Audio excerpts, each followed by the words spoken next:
د امام ابو حنیفه رحمت الله علیه په ګوان کې یو کس په پاتې کېده، هغه به د شپې د ورځې به خپل کار روزګار وکړو، د شپې به چې راله نو بیا به یې ګانې بجانې لګولې وي او خپل ملګري به یې راغونډ کړي او شور چغې سورې دا به یې جوړې کړې وي. نو چې ته د ګوان خلکو په یو ځل شکایت کړي دي حکومت ته چې د وګورې زموږ محله کې دومره غټ عالم امام پاتې کېږي او د هغه زمانې خلکو نیکان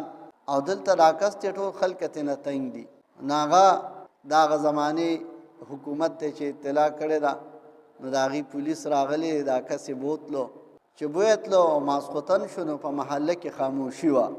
ځکه د هغه د ټولې شپې معمول به هره شپه ده چې کار روزګار به یې وکړو رابغلو نو بیا به یې ګانې بجانې ولګولې او شور به یې جوړ کړی، ملګري دوستان به یې هم راغوسته، د خوراک څښاک انتظام به یې هم کړی.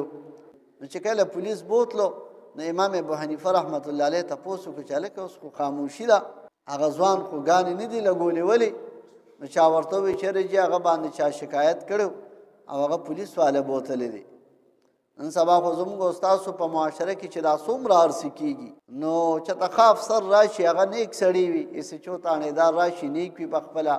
د ښه سوچ والا کسي، نو کله علما راوغواړي یاره لږ دلته راغونډ شي چې د معاشره کې دا ګانې بجانې دا چرس او پوډر او نن سبا خو الله دې حفاظت کړي دومره ګندګۍ راغلي دا زیات شوي دي، د ګناه کارونه دي. نو علماو ته وي تاسو هم سره په دې کې لږ مرسته وکړئ چې دا بند کړو چې ډېر چېرته ښه سوچ واله پولیس واله راشي نو هغې کې ورته علما رایاد شي د الله بنده تا له تنخوا درکړي، تا له خدای عهده درکړې ده، ته حکومت د دې لپاره منتخب کړې، تا ته پته نه لګي چې زما په دې علاقه کې کوم ځای کې ګندګي ده او کوم ځای کې د شریعت خلاف کار کېږي او کوم ځای کې خلکو ته نقصان رسي، دا ټول خو تا ته معلوم دي. نو ته به کې د خلکو نه مشورې ولې اخلي؟ او د جومات امام یو غریب سړی دی هغه به تا ته یو کس وښي چې دی دا غلط کار کوي نو بیا به د هغه سره دښمني نو بیا به تا هغه له پولیس والا ورکړې. امام خو خلکو سره دښمنۍ نه کوي، دا علم خو علماو دې دپاره نه دي کړي چې بیا د عوامو سره جګړې کوي، دا خو ستاسو ذمه داري ده. امام ابو حنیفه رحمت الله علیه ته چا ورته ووایي یا خو پولیس بوتلی دی ځان سره یې شاګردان هم کو لاړو چې لاړو نو هلته یې د هغه سفارش وکړي چې دا زموږ ګاونډي دی د ده بال بچ دي او ده په موږ باندې حق دی، د ګاونډ په یو بل باندې حق دی. پیغمبر علیه الصلاة والسلام فرمایي چې جبریل امین علیه السلام دومره ډېر راله او ما ته د ګاونډ دومره تاکید وکړو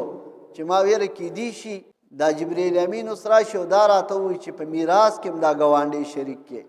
د ګاونډي دومره حق دی. نو امام ابو حنیفه رحمت الله علیه د هغه حق په وجه باندې لاړو، د هغه سفارش وکړو چېرې دې اوس شپې له راپرېږدې